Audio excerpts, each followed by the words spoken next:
3, go and throttle up. Discovery Roger, go for deploy. Stich 2, and everybody in the shuttle program, the crew is go for launch. Roger, nice to be in orbit. We have followed in their footsteps to get us where we are today.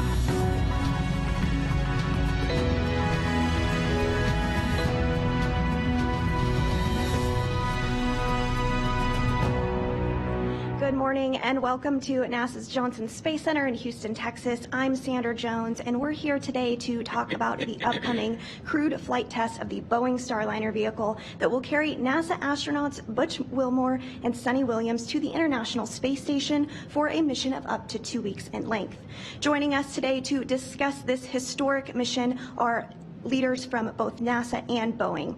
So joining us today virtually is NASA Administrator Bill Nelson, Steve Stich, Commercial Crew Program Manager, Dana Weigel, Deputy Manager of the International Space Station Program, and Mark Nappy, Vice President and Program Manager for the Boeing Starliner program.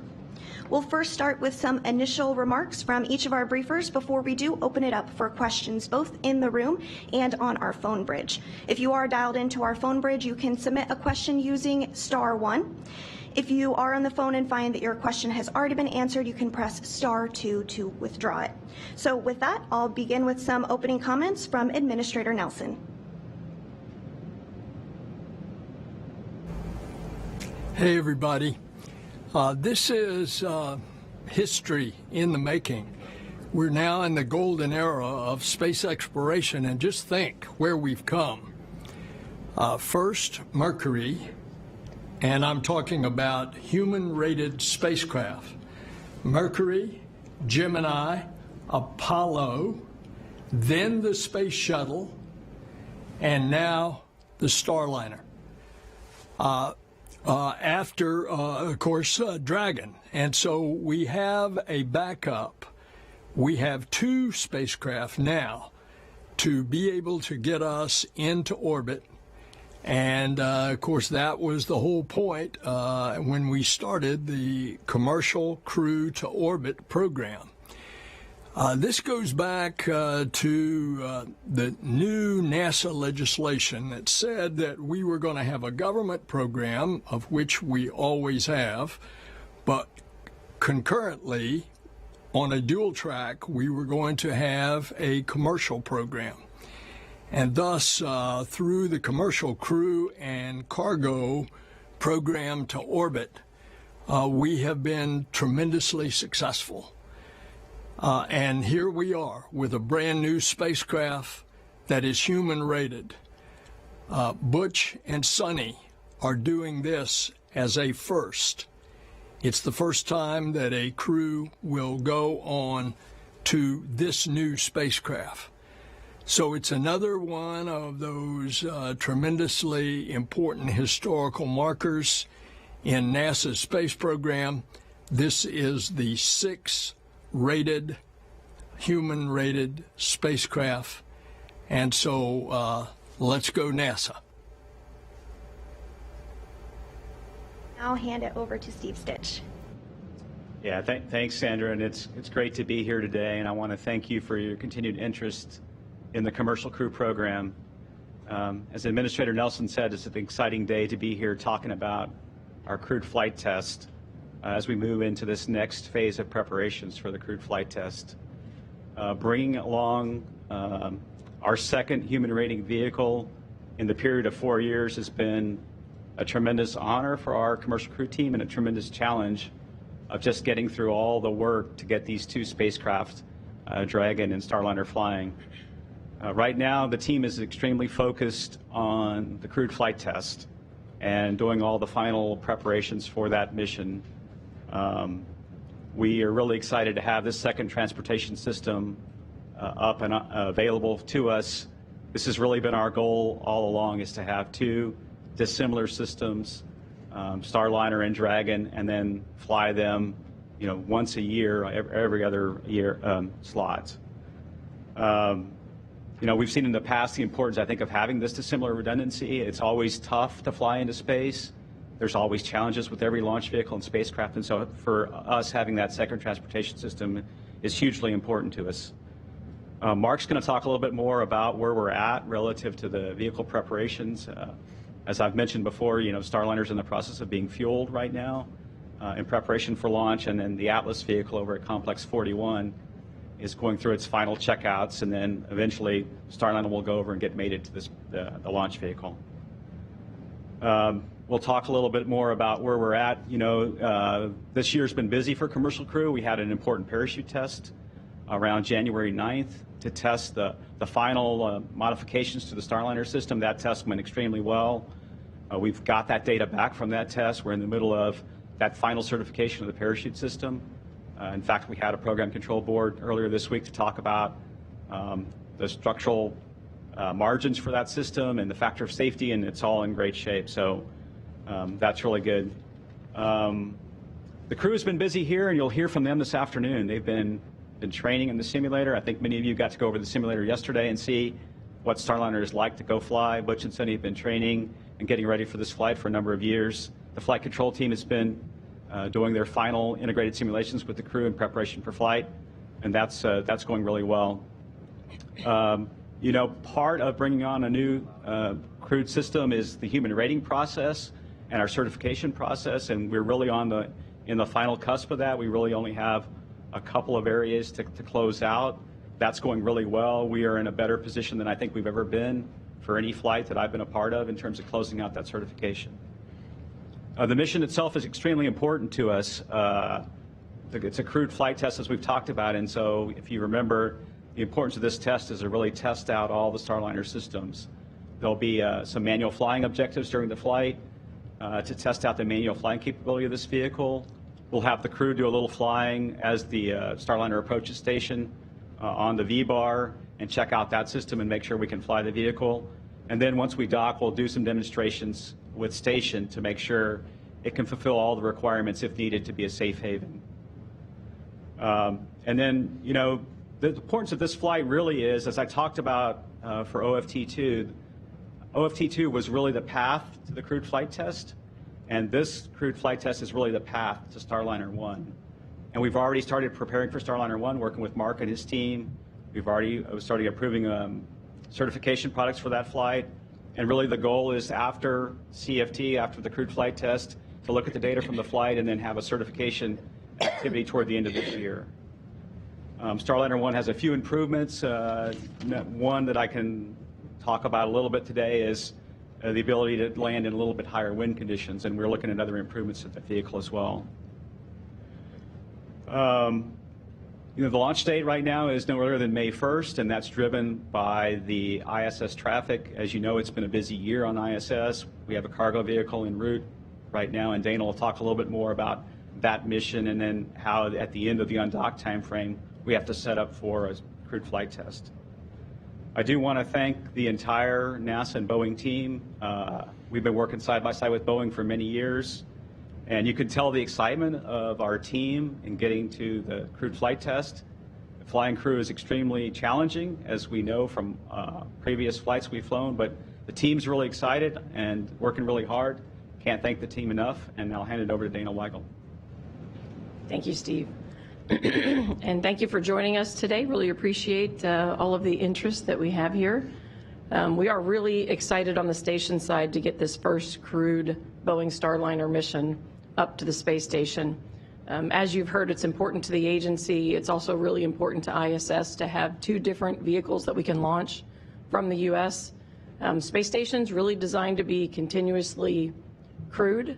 And so there are any number of different contingencies that we could encounter where redundancy is really needed. And so it's always been our goal to have a handful of different vehicles that we can fly to get crew up there.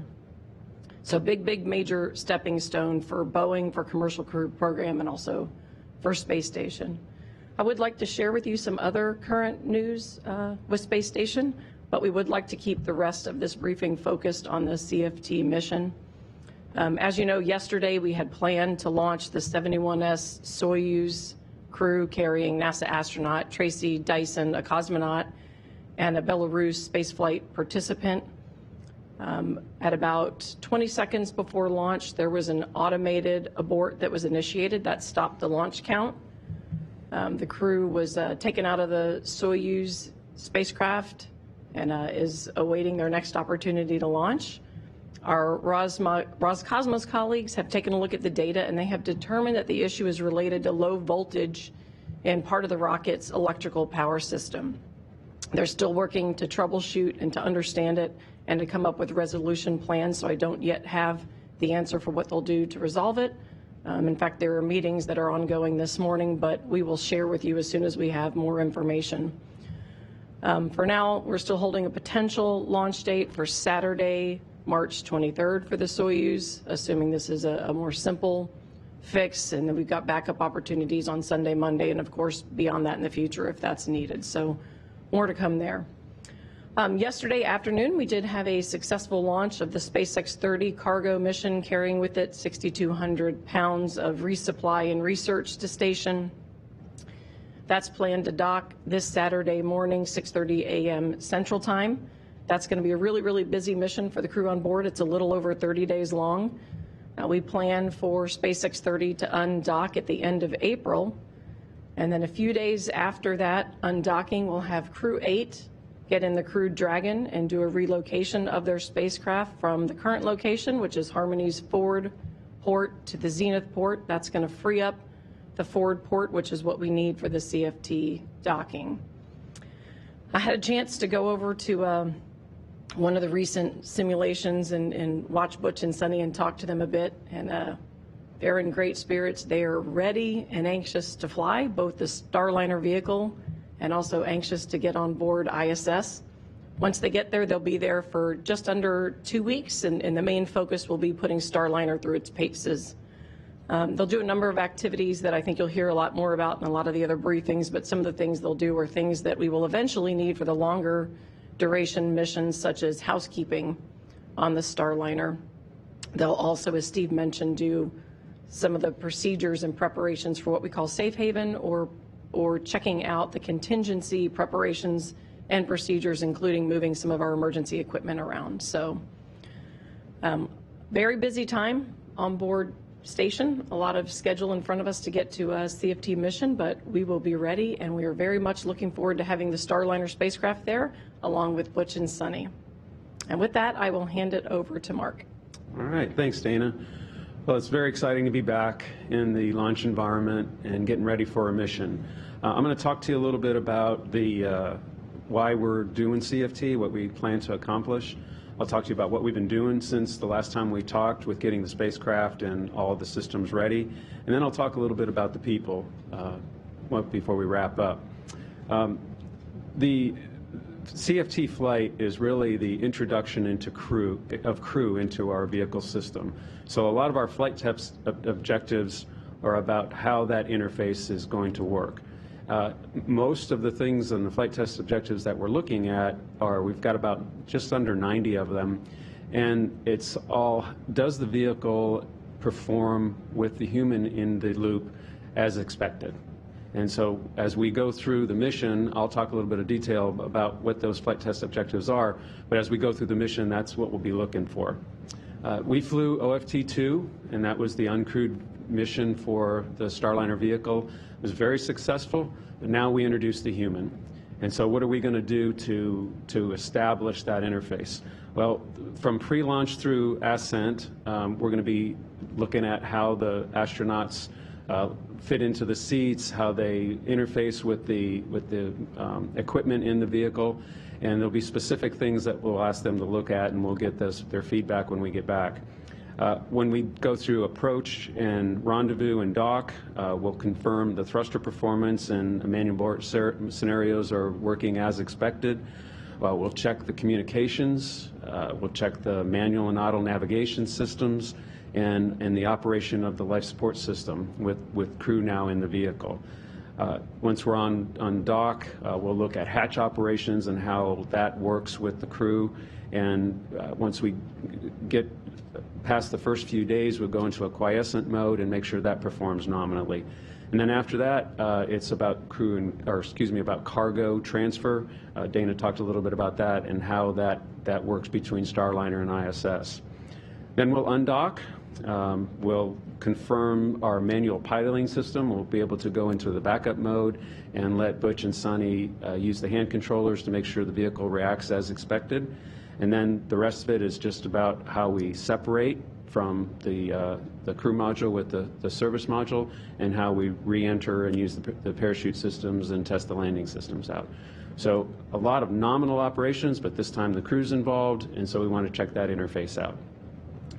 CFT is a test flight, so we expect that there may be some lessons learned. There's, in our history, Steve and I and Dana all have worked through ISS and shuttle, and every single mission you learn something, and we expect the same from this.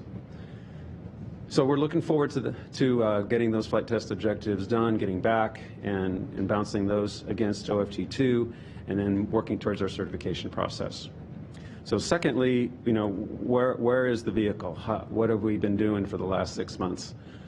We have primarily been working on getting the vehicle, of course, ready for flight and solving the two issues that we had back in the summer, which were the parachute system and the tape flammability issue that we had. So we can safely say those issues are behind us. The parachute system, we had the soft link that we talked about that was had failed some testing early on, and so we replaced that soft link with a more durable material. That's been completed. We took the opportunity, since we had the time, to basically upgrade the parachute to the next configuration, which was already planned for Starliner 1, and that just involved a minor change of adding a little bit of material around the radial area of the parachute and adding some additional stitching. That turned into the drop test that Steve talked about with the parachute. That test was phenomenal, performed just as expected, and so we have a good parachute system to fly the vehicle with. The tape issue, we went through the vehicle and we either removed, or we put barriers in place, or we proved that the area that had the tape wasn't susceptible to this issue. And so we removed nearly a mile of tape from the vehicle and mitigated about 85 to 90% of the areas that the tape is installed on the vehicle. We've closed all that paper, and we're ready to go fly. There's a handful of engineering products that Steve talked about that we're getting wrapped up, and they're all ready to be closed in the beginning or end of this month to the beginning of next month. So we really have nothing in front of us that's stopping us. As far as the vehicle goes, the spacecraft is closed out, the cargo's loaded, and we're in the middle of propellant loading right now. We'll wrap that up next week, and then we'll be in a position to roll to the ULA launch site around the 10th of April. We've been going through a number of reviews, which on the Boeing side have all been completed. There's a program management flight readiness review that we completed.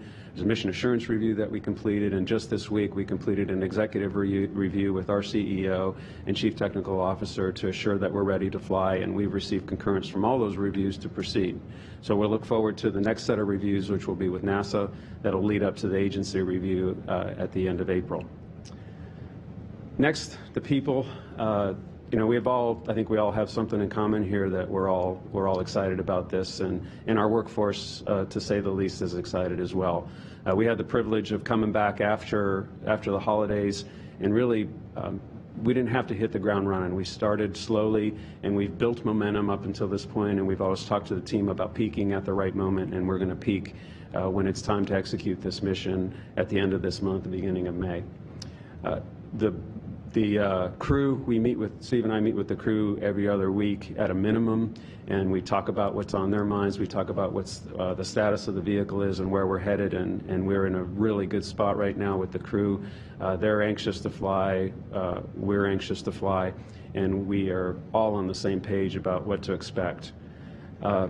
Working with NASA, of course, we're in lockstep, and we're working towards closing out all the paper that we talked about earlier. All in parallel with all this, we've been working towards getting Starliner 1 ready as well. So at the end of this year, in November, we expect to get the certification review complete, and the vehicle will be complete and ready to go at the end of this year as well, in December. And then when CFT gets back, we have to start preparing for Starliner 2. So we've already started working those requirements and schedules so that when the vehicle gets back at the end of May, we'll be ready to hit the ground running and start that vehicle processing for Starliner 2. So a lot's been going on. We're excited about this mission. We're excited for Sonny and Butch to fly, and of course, we're looking forward to providing that second vehicle to NASA for crew rotations. Back to you, Sandra. And thank you to all of our briefers for those initial remarks. We'll now open it up for questions. As a reminder, if you are on the phone bridge, you can press *1 to submit your question. Once your name is called, please state your name, affiliation, and to whom you'd like to direct your question. And if your question has already been asked, you can press *2 to withdraw it. But let's start with some questions here in the room first. Go ahead. Gina Sinceri, ABC News for Mark. Tell me about the amenities in the capsule for the crew. What kind of comfort level can they expect in the capsule on the ride up? So the crew has been in the vehicle a number of times. We fit the seats for the crew, so they are very comfortable. You know, it is a tight quarters if you've been in a spacecraft before, so it's not like a motorhome, but but it serves the purpose for the short missions that we provide access to the International Space Station for. Bill, and then. Bill Harwood, CBS News for Steve. You know, watching the simulators yesterday and seeing the equipment down here and talking to the people, the impression I got anyway was how tightly integrated NASA Ops is with this Starliner project, and it seemed like more of that than we see with NASA and SpaceX. I realize you guys are tightly bonded with SpaceX as well, but can you talk about that a little bit? I mean, the Starliner looks more like a traditional NASA program to some of us than the Dragon, and maybe it's pros and cons of that approach, but it does seem to be more integrated, at least looking from the outside in. Can you just talk about that? Thanks. Yeah, good question, Bill.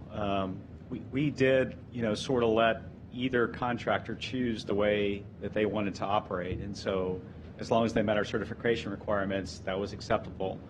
SpaceX has chosen to fly the vehicle, right? They have a flight control team at Hawthorne, and so they have their employees fly the vehicle. Boeing chose a different approach using NASA flight ops to go do that work and to run the mission for mission control. And of course, that team, I was a part of that team years ago on Space Shuttle, so they have a lot of heritage. So Boeing chose that team. We also offered to anybody that wanted to use that a couple of NASA GFE projects. That would be the NASA docking system, and so Boeing chose the NASA docking system on Starliner as well. And so what I've seen is, the flight control team working with Boeing operates the vehicle very well. I would say the Starliner spacecraft looks a little bit more like a space shuttle compared to Dragon, meets all our requirements. It was designed by really Chris Ferguson and others with shuttle heritage, so the cockpit looks, if I get in that cockpit, it looks very similar to me compared to shuttle. I think there's an advantage for NASA to have our team working side by side with Boeing and doing flight operations, in the sense that if you think about the gap we've had from the Inda shuttle to what we need for Artemis, it's allowed NASA to keep some of those critical flight operation skills, training the crews and then operating the vehicle for launch and landing phases and those critical phases of flight. So I see it as an advantage. There's two different systems, but two different ways of doing things. Both have their advantages. And it's really exciting to see some of my colleagues that I used to work with in Space Shuttle in the flight control room, and they're going to get to fly this vehicle very soon with Butch and Sonny, and that's pretty exciting to me. So. Thank you. We have a few more questions here in the room that we'll take before we jump to the phone bridge. Go ahead. Hey, Mike Maidenberg, Wall Street Journal. Good morning. I guess, Steve and Mark, at this point, how do you know your teams haven't missed something? Unanticipated issues have emerged a few times on this program. How confident are you that there won't be more, heading into May 1st? Yeah, I can start, and then we'll let Mark add. I mean, we have gone through every certification requirement except for a couple that aren't closed yet. One of those is parachutes, and that's just getting the final data and reviewing all the data. And so from my perspective so far, it seems like we've looked through everything. We've done, in many cases, independent analysis, which we do the same thing for Dragon relative to landing loads, abort performance, rendezvous and docking, all those sorts of things. And I would say in the time frame that we've had from last summer to now, we've really spent that time testing the flight software in a very integrated manner in the Boeing ASIL facility, which is a hardware software integration lab. And so we've had the crew over there. So we've done everything we can to make sure we're not missing things. I tend to ask a lot of questions. I'm kind of more of a hands-on, I would say, program manager, maybe a little bit of an engineer at heart. And so I try to probe into areas to make sure that we haven't missed something. The last parachute test gave us a heck of a lot of confidence in that system. We had more instrumentation, I would say, on that parachute test than we've had in the past, looking at the dynamics of how the parachutes actually come out of the parachute compartment, and computed the margins on those parachutes and have a lot of confidence in that system. So, you know, what we do every day is to try to make sure we haven't missed something. Spaceflight is so complicated. I think we take it one step at a time, looking at all the data. We've closed out all the in-flight anomalies from OFT2 to our satisfaction.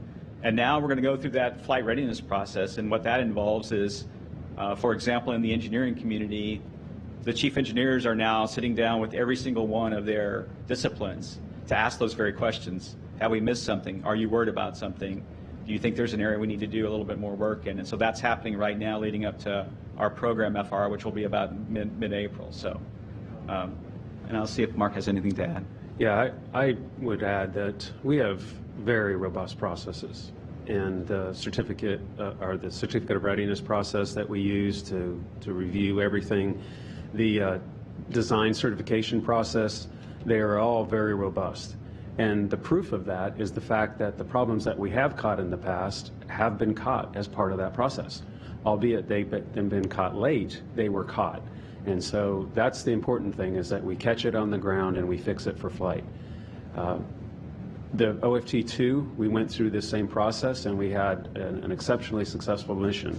And we're going to have the same success with CFT, because now, again, we've added the crew portion of that, and that's the new things that have been gone through the certification process since OFT2. Aviation Week from Mark. What's the status of the valve redesign, and are there any other upgrades planned between CFT and Starliner 1? Yeah, I think you're speaking to the oxidizer valves that we had the problem on OFT2 first attempt. That design is in work, and we expect to have it for Starliner 2. We have an effective mitigation in place with the purge system that we're using to keep the moisture out, as well as the fact that we sealed up some of the areas on the connectors that we believe were the access for moisture getting into that valve. So we have perfectly acceptable mitigation in place, and we'll have new valves for Starliner 2. And then some of the other upgrades, I would say, for Starliner 1, you know, in terms of docking, we're going to dock on CFT to the forward port of Harmony. We'll have no 2 zenith capability as well on that flight. So there's a pretty big set of flight software changes to be able to fly to either port.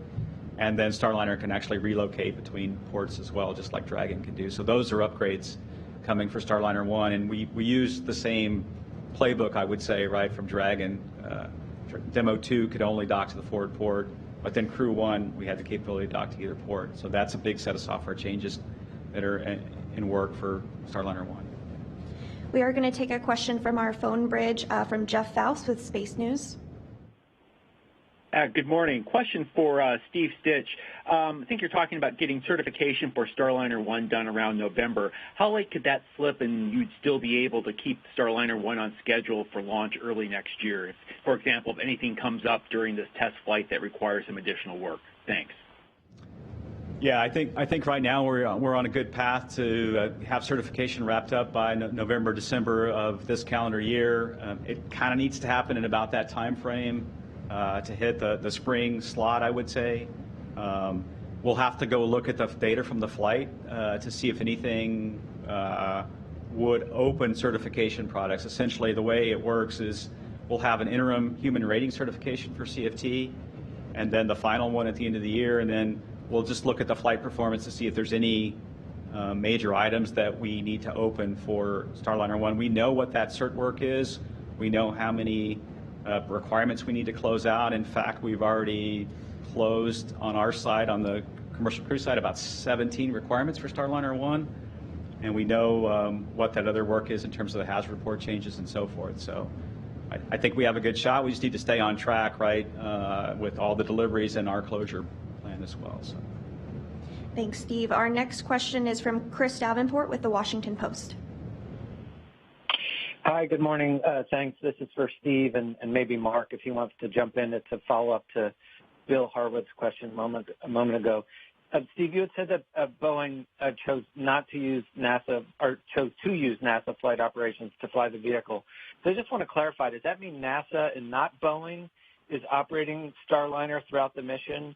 I'm just wondering, has that always been the plan, or is this a change? Because it seemed to me during the OFT missions that Boeing was still very much in charge. I'm just wondering what the roles are and how that, again, compares to how SpaceX flies Dragon. Thank you. Yeah, so this is Mark. Boeing is still responsible for the mission. We buy the service from NASA with mission operations, and so the mission management team is led by a Boeing flight director, Laura Kane, and we maintain control for the mission all the way through landing until we get the vehicle back. And I would say the way the NASA team operates relative to the flight control team that are in the flight control room is that team reports up through Mark, essentially, right? So Mark, think of them almost like a subcontractor, if you will. Boeing chose the NASA flight ops team to do that service, that part of the mission. And so in the FRR process, that team that trained the crew, that build the procedures, that operate the vehicle on the consoles, reports up through Mark for flight readiness. And he has already been looking, when he had his flight readiness review last week, they also reported up through Mark. The mission management team, as Mark said, is chaired by Leroy Kane, and Boeing, we want Boeing to be responsible for the flight. And it's worked pretty well for the previous 2 test flights. I think that construct has worked fine. I don't really see any challenges relative to having the crew on board for this flight, and we understand this construct really well. I'm going to take one more phone bridge question, and then we'll come back in the room, okay? So next up is Marcia Dunn with the Associated Press. Yes, hi. I have a question for Mr. Nappy. How difficult has it been for Boeing, frustrating, if you will, to be on the sidelines as SpaceX has delivered crew after crew for the past 4 years? And was there ever a point in all of this that Boeing considered even slightly about buying out? Thanks. We've been very focused on the mission. I'm in the C3PF, which is our processing facility at the Space Center and Kennedy Space Center, and then I come out to Houston, and our teams are really focused on getting ready for previously OFT2 and now CFT. We're on the sidelines. We cheer for SpaceX.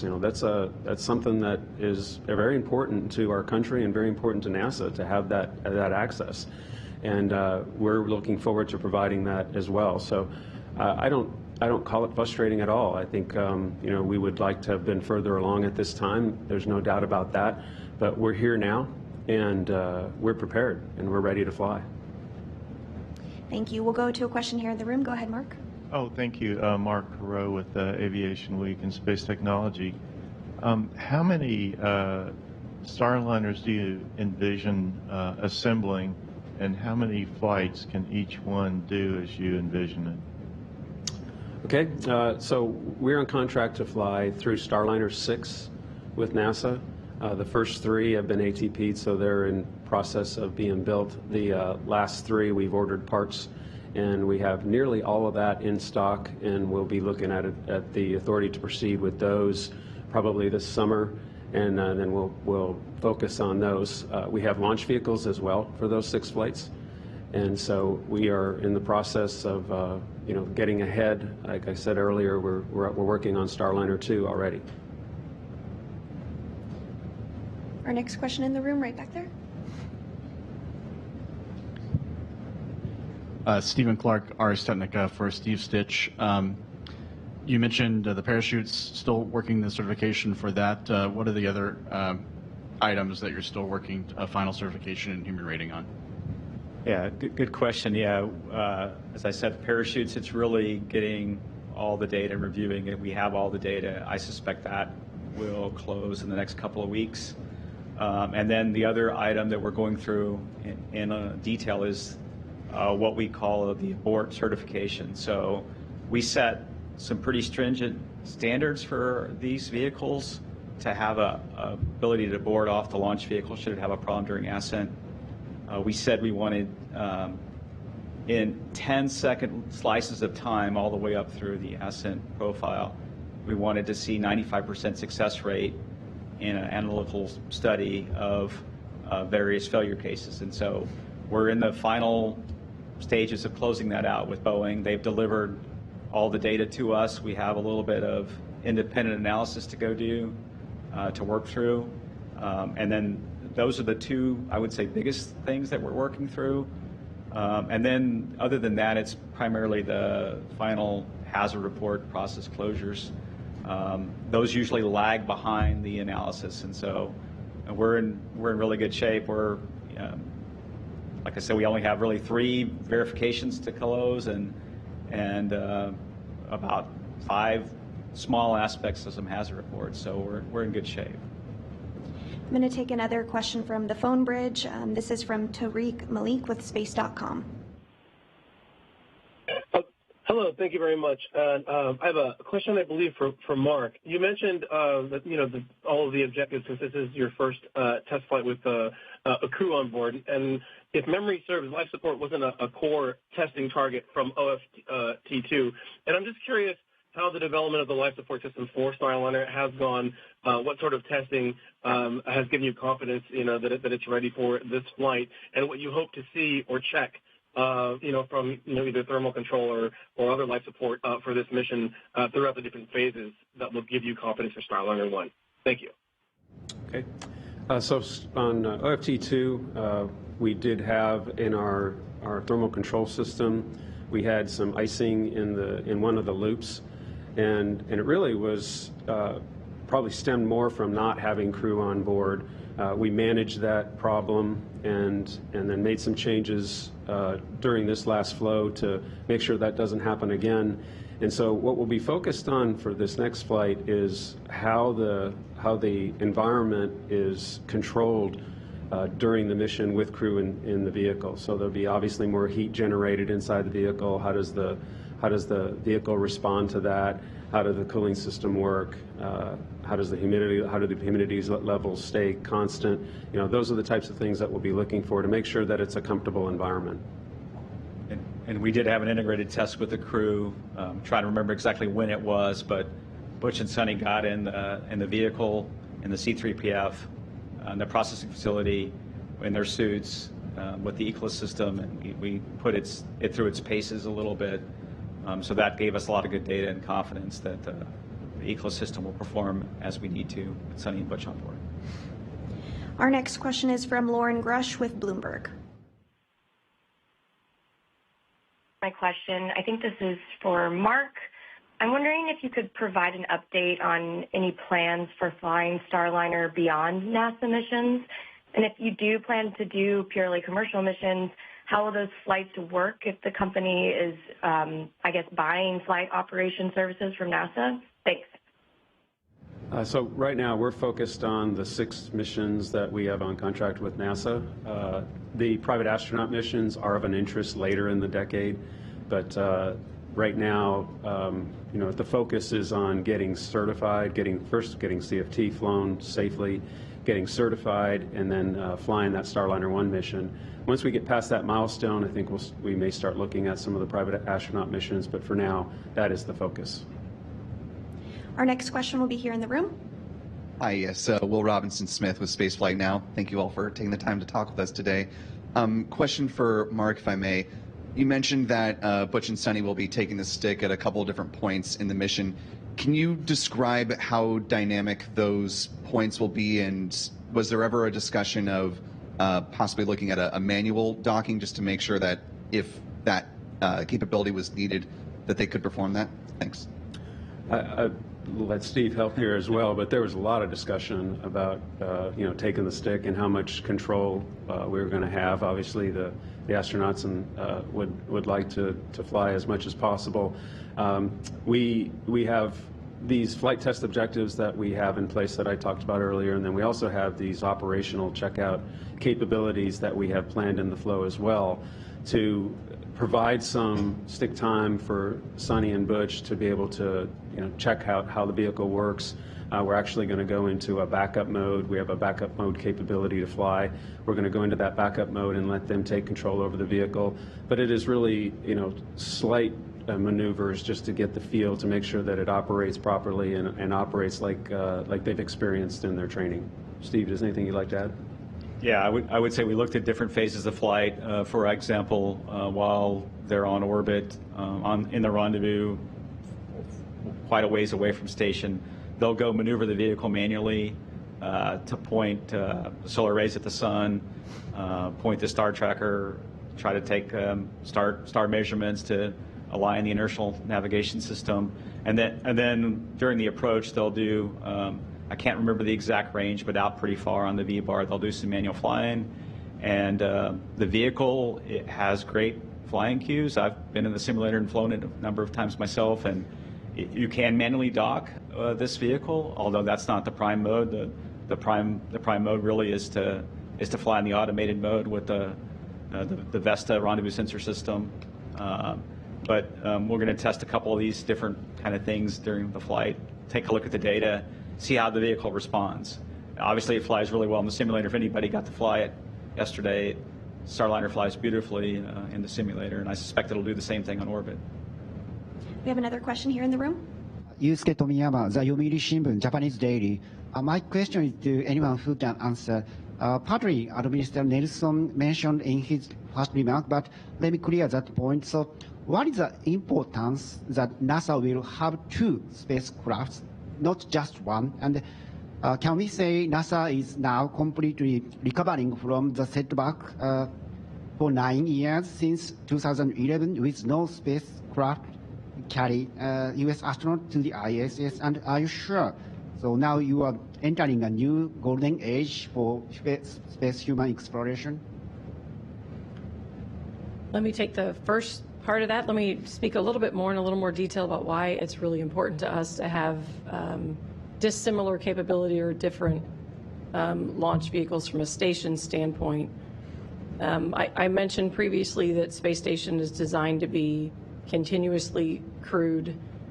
And what I mean by that is our life support systems, for example, are really designed to work with constant throughput. There are water, urine recovery systems, et cetera, and they don't go dormant well. We have a lot of problems with dormancy. And so some of the vehicle systems do better with crew on board. The other thing, because we are designed to have crew on board, we have a lot of things the crew does for us in terms of preventative and corrective maintenance to keep the systems going. When you look at the types of things that we have experienced or could experience, there are any number of different failures or anomalies. The Soyuz coolant leak is a great example where we had a problem on one type of spacecraft and we were able to leverage contingency capability, in this case with Crew Dragon. And so contingencies can occur like that, and having dissimilar capabilities gives you the opportunity, whether it's for crew rescue on board with a dissimilar type vehicle or opportunities around the corner for launching another vehicle. Today, all of our Crew Dragons are launching on F9s, and so if there was a problem with F9, for example, and we had to stand down for a while to understand the problem, if we had another vehicle, we could continue flying that vehicle. So that's the reason when we talk about having multiple providers, why it's so important for us to have that continual capability. And I'm not sure I caught everything in the second part of your question. Okay, we'll go back to the phone bridge here. Our next question is from Marcia Smith with spacepolicyonline.com. Thanks so much for taking my question. I think it's to Mark, but may also be to Steve. I'm interested in the FAA's involvement in licensing these launches? My understanding is these first 2 test flights are under NASA's authority, and I'd just like to confirm that. But does that mean the other 4 will require FAA licenses? And what is the process right now to get the FAA up to speed if they're going to be licensing the other 4? Anything to add? The crewed flight test is a NASA test flight, so it's not an FAA licensed flight. So that means that NASA is intimately involved in all aspects of the flight, including working with the range and public safety for the flight. So it's a NASA test flight. After that, we start with, for Starliner 1 and subsequent flights, those then move over to the FAA licensed missions. And I know Mark and his team have been submitting the required data already for Starliner 1 to the FAA to look at that application for launch and entry licenses. And eventually the FAA, after the crewed flight test, will approve that package and then give Boeing the license to go fly Starliner 1. I don't know if Mark has anything to add. Yeah, like Steve said, we've been working closely with the FAA. We have the licensing application that's been filled out. We just wrapped that up in the January timeframe. And then long term, we're also working with the FAA on understanding what the future requirements may be so that we're well prepared. So we're in good shape for after these initial NASA missions. Thank you. And it looks like we do have another question here in the room right there. Thank you. Jackie Goddard for the Times of London. Steve, I wondered if you could speak on a personal note about the enormity and the significance of what you're standing on the cusp of doing. You're about to send friends and colleagues to space on this debut Spaceliner. I wondered if you could talk about the personal weight of that. And for Mark, if I may, the Boeing brand obviously has taken a lot of hits in the last few years over its safety culture. On the aerospace side, I wondered if you could talk a little more about the robustness that you mentioned of the new processes and of what the conversations with the astronauts have been like to put and everybody to put their minds at rest that Boeing safety culture and the questions around it do not extend into this. Thank you. Yeah, I'll start and then Mark can add. And you know, it always, when you're putting your friends on a vehicle for the first time, it is a challenge. I've been thinking about that a lot with Butch and Sunny and reflecting back on what it was like 4 years ago when we put Bob and Doug on Dragon for the first time. And I personally look inside at what have we done? Have we done everything that we can? And the struggle always is, spaceflight is a challenge. It's inherently, it's a risky business. And what I'll be doing is looking to make sure that we've done everything that we can to make sure that flight's safe, and we do that every single day. We've been doing that for the 8 years I've been in the program, even before that. But it is a big challenge when you say, hey, our team, the Boeing NASA team, has done everything that's possible to make the flight safe, and Butch and Sunny, I'll get to talk to them later today. So you're going to be good to go, and we'll see you when you get back. That's the thing I always want to say is, hey, we'll see you when you get back, and say it with confidence because that's the truth. And in terms of the safety process that I know Mark will answer, but you know, NASA's been side by side with Boeing, a little different than the aircraft. I say we have inspection points on the vehicle to where the tape remediation that Mark talked about, removing over 1 mile of tape, we had people side by side inspecting the tape, inspecting the wiring after the tape was removed, making sure that was done properly. Same thing with parachutes. So the process is a little different than aviation, where I would say NASA's more side by side. We're talking 2 spacecraft that are going to fly on multiple missions. And so a lot of individual care and feeding goes into every single one of those spacecraft, and NASA's side by side with Boeing. And I'll see what Mark has to say.